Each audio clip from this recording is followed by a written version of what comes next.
Hey, all, Scott Horton here to tell you about this great new ebook by longtime future freedom author Scott McPherson, Freedom and Security, the Second Amendment and the Right to Keep and Bear Arms. This is the definitive principled case in favor of gun rights and against gun control. America is exceptional. Here the people come first, and we refuse to allow the state a monopoly on firearms. Our liberty depends on it. Get Scott McPherson's Freedom and Security, the Second Amendment and the Right to Keep and Bear Arms on Kindle at Amazon.com today.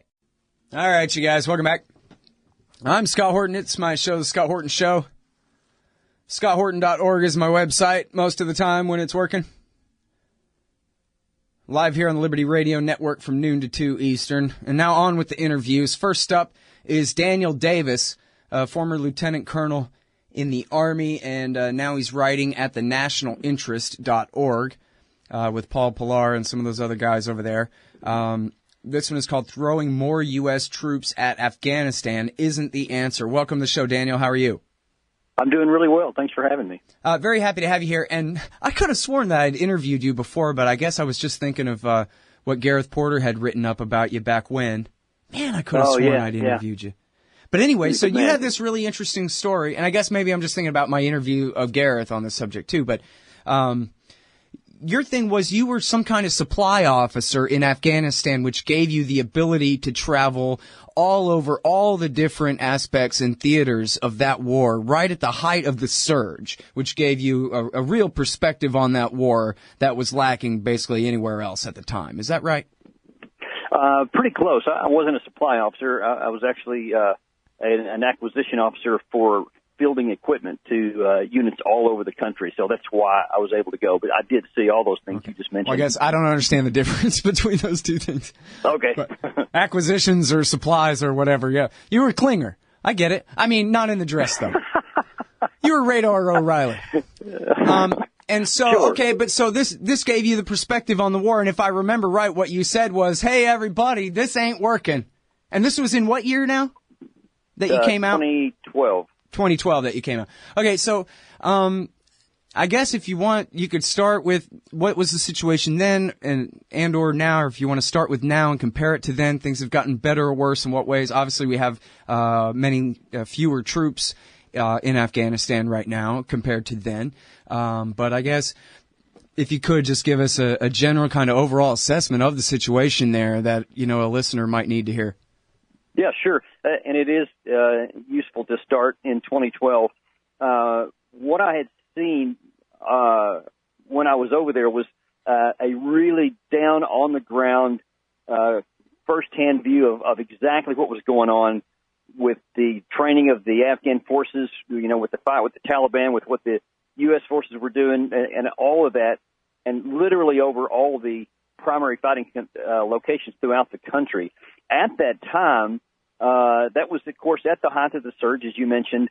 General Petraeus was in charge down there, and General Petraeus and a number of other senior leaders and several of the two-star generals who were in charge of various regions were routinely telling congressional testimonies or in media reports and interviews, etc., that things were on the right path. It's a tough fight, but we're making progress, and we're on the right azimuth, as Petraeus said on a number of occasions. And when I got there, I was encouraged by that, because I was obviously we want to succeed at what we're doing. We want to see the war successfully end. But in the course of all my travels around the country, I saw that almost the exact opposite was the case. Not only was it not getting better, it was getting demonstrably worse. And the soldiers that I talked to at every single stop all validated, you know, in their area exactly what I saw, that it was getting worse. And I just, at that time, I just felt the moral obligation to, you know, to tell people what was going on, because, you know, all the people knew back in the United States from watching the television or reading, you know, congressional reports or other kinds of media, is that things were getting better. And they were like, well, all right, we're having to pay a price, but we got to keep supporting it because it's working. Mm-hmm. But it wasn't. So people are making decisions based on inaccurate information. And so I wrote those reports. And well, now, when it comes to back then, when you say it was getting worse, was the surge making it worse, or it was just getting worse in spite of the surge? And what exactly does worse mean anyway? Just more territory controlled by the Taliban? Yeah, Yeah, in the primary sense of worse, it's that the violence is increasing. And yeah, you're absolutely right. It was made worse by the surge. There was a number of places, specifically where I remember this one really poignant experience that has stuck in my mind, is that one of the Taliban regional commanders that we had captured in a certain location during his interrogation, he got mad at the interrogator, not because he was trying to milk him for information, but he said, I didn't want to be a Taliban. I had no interest in being a Taliban, but you guys came in and part of your operations drew more violence into my area, and some of my family members were killed, and I had an obligation, to try to protect them. He said, so you drove me into the Taliban. We saw that many places that we put troops in where there hadn't been any before had violence sticking up, because now then there's fights to have where there was no fights before. So yeah, we go over there and we conduct all these operations. We're naturally going to have more violence, and more people who would never have joined the Taliban did. Mm-hmm. Well, now, but on the other hand, and obviously that makes sense, right? But then the argument would be, well, we're trying to kill more of them than we make, and if we do make a few more, that's one thing. But what we're doing with this surge is, and this is what Petraeus, I believe, had sold publicly, that we're not going to defeat the Taliban entirely. That's impossible. But we are going to whoop them so bad that come July 2011, they are going to come whimpering to the table and agree to our terms. That was what was supposed to happen here. And so, would you say that was always just a fool's errand, or that, maybe if they had done this or that better, they could have actually achieved that so-called benchmark? No, there was no chance. It could never have worked. It was a fool's errand from the beginning. And it wasn't hard to figure out, especially from people who are over there, because you're not taking more people out than you're creating. For every one you take out, you could be creating 3. So you're only making the matter worse, no matter how many you kill, because and there's so many reports and analysis that validate this, that every time we take somebody up, there is no shortage. There will always be more to replace them than we took out there, and that's exactly what turned out to happen.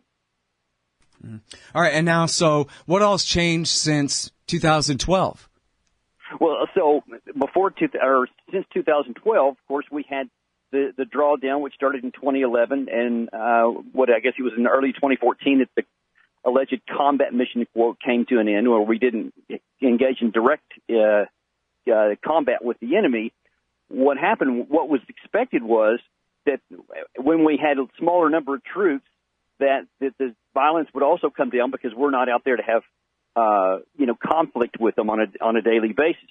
Because prior to this surge, that's exactly what we saw. Every time we added troops, the violence added in coordination with it. So as much as we put troops there was more violence. So the thought was going to be, many had hoped that when the troops went down, so would the violence. Unfortunately, because the surge stirred up so much hatred and animosity and built the Taliban up, that now then when our troop numbers went down, the violence at first stayed the same, and then it started actually increasing, because more of the Taliban were out there and fewer of the defenders were out there, and so the violence actually went up. And now, so whatever happened, though, to the government in the box and the brilliant new counterinsurgency strategy that was different from every other counterinsurgency strategy before, that had all the most brilliant minds like Petraeus and Flournoy behind it, and they said they're going to change the entire society over there?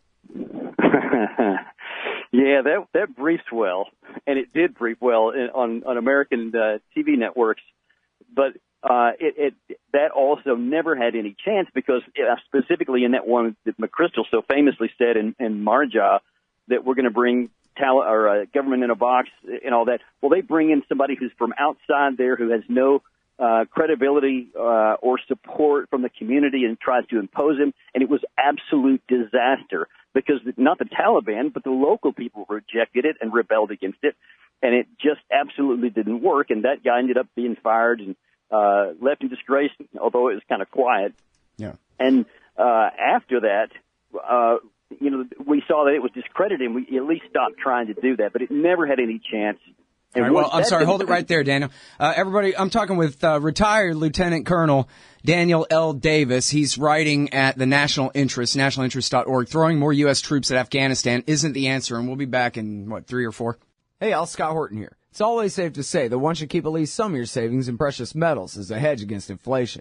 And if this economy ever does heat back up and the banks start expanding credit, rising prices could make metals a very profitable bet. Since 1977, Robertson Roberts Brokerage Inc. has been helping people buy and sell gold, silver, platinum, and palladium, and they do it well. They're fast, reliable, and trusted for more than 35 years. And they take Bitcoin. Call Robertson Roberts at 1-800-874-9760 or stop by rrbi.co. Hey, Scott Horton here for MPV Engineering. This isn't for all of you, but for high-end contractors specializing in industrial construction and end users who own and operate industrial equipment. MPV offers licensed professional consulting on chemical and mechanical engineering for your projects. Tanks, pressure vessels, piping, heat exchangers, HVAC equipment, chemical reactors for oil companies or manufacturing facilities, as well as project management support and troubleshooting for those implementing designs. MPV will get your industrial project up and running. Head over to mpvengineering.com. All right, you guys, welcome back.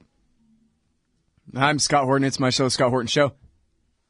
I'm talking with retired Lieutenant Colonel Daniel Davis of the U.S. Army about the disaster in Afghanistan. He's got this really good piece here at the National Interest. Throwing more U.S. troops at Afghanistan isn't the answer, and there's so much to cover here. I guess let me ask you about the deal that Obama signed with Karzai back a few years ago, Daniel, that had America staying in some capacity till 2024. Now, I haven't really heard any coverage of that since the time that it happened. And I wonder, what exactly was that deal? Because, you know, I thought that it meant we're leaving troops there to swear to protect the government we've created in Kabul till at least 2024. Is that not correct? Well, that's kind of the intent, although it was effectively non-binding because, you know, you'd have more administrations, you have Congresses that have to approve or whatever, but it laid the framework out for that. But that's the intent that was kind of underneath it, that we would keep some kind of military presence there as long as it took to keep that government in power. Mm-hmm. And now, is it right that 10,000 guys that's what we have there now, and I guess there are a couple thousand more from Europe, can they keep this government in power? Or are we really facing the possibility of a fall of Saigon rooftop helicopter type moment here? If all you're interested in literally is keeping the physical government in Kabul alive and in power in Kabul, then yeah, you can do that. That number of troops would be sufficient to do that. But that does nothing to protect the country or to make the country a viable entity or to increase the credibility that the government has among the people. See, that's the kind of the lost part of all this. If that government doesn't have the confidence of the people that they want to follow it, it doesn't make any difference whether they don't get overrun or not, whether there's a Saigon or not. For example, the government itself is very much dysfunctional. As you may know, that there was so much corruption in the last presidential election that they had to do something that wasn't even in the Constitution and basically put two guys in charge with the prime minister and a chief executive, whatever that means. And they don't get along very well. And even now, it's been 2 years, I guess, since the election, they still don't have a minister of defense. So they don't even coordinate their defense policy very well. So it's very dysfunctional. Mm-hmm. You know, I said to Ann Jones one time, are we risking a fall of Saigon type moment where the Talibs just walk right into Kabul? And she says, son, the Talibs are in the parliament right now in Kabul. They've already marched right in there years ago. Yeah, and they don't have any need to because, I mean, we basically have sealed Kabul off from the rest of the country anyway because they are afraid to go outside. There's reports just this week where there's many of the U.S. staff don't even travel on the roads in Kabul. They have to go anywhere from helicopter because it's so unsafe, and that's in the capital itself. So the Taliban have effectively quarantined the government right now, so they don't need to storm it and, you know, lose troops in the process. We've helped them do that on our own. Mm-hmm.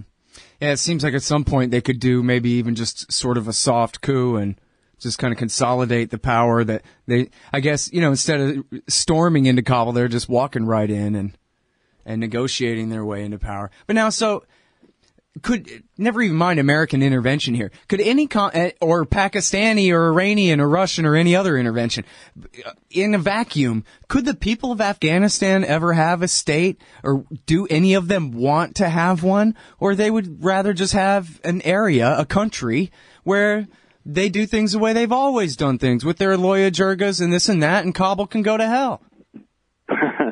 Well, prior to 1979, when they had the Soviet Union in there and went in for their intervention, and they had the coup within Kabul. In the 40 years prior to that, there was almost complete peace throughout the country, and they all did live together, all in peace, and there was no violence that was going on, whatever. But since that got unleashed, and then once the Taliban were having their civil war with the Northern Alliance, then we come in and basically take the side of the Northern Alliance.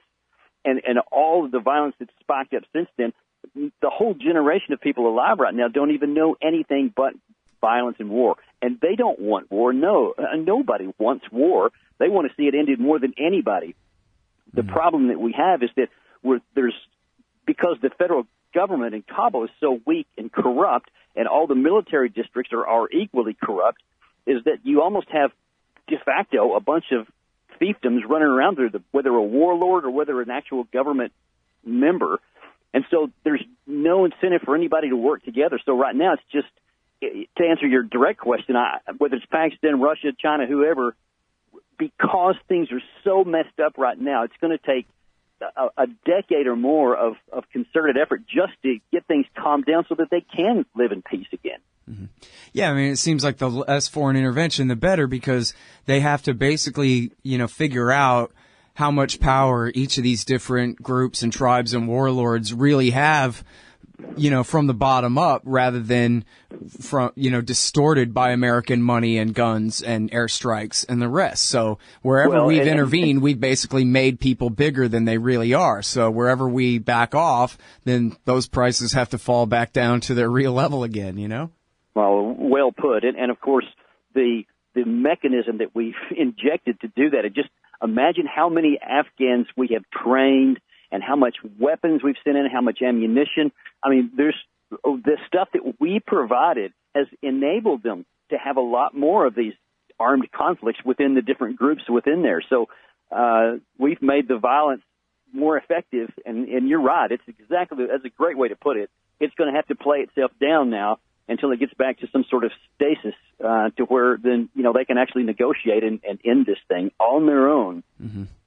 Yeah, and, in the Iraq War, it at least made sense on the surface that, hey, if we're fighting a civil war for the majority to kick the minority Sunni Arabs out of Baghdad, well, we can accomplish that and call that the surge worked, that we won the war for Sadr at the same time we're bombing him.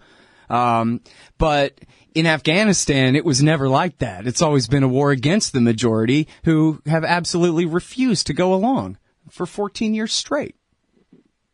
Yeah, and they don't see any reason to do so because, we're trying to impose our form of government, our preference of form of government onto them that doesn't fit what they have ever successfully done. And even though it's not, literally a U.S.-style democratic system, it's a system that we imposed on them, and as opposed to the one that they wanted, which was a parliamentary system, by the way. Many of them have been lobbying for that for the full 14 years.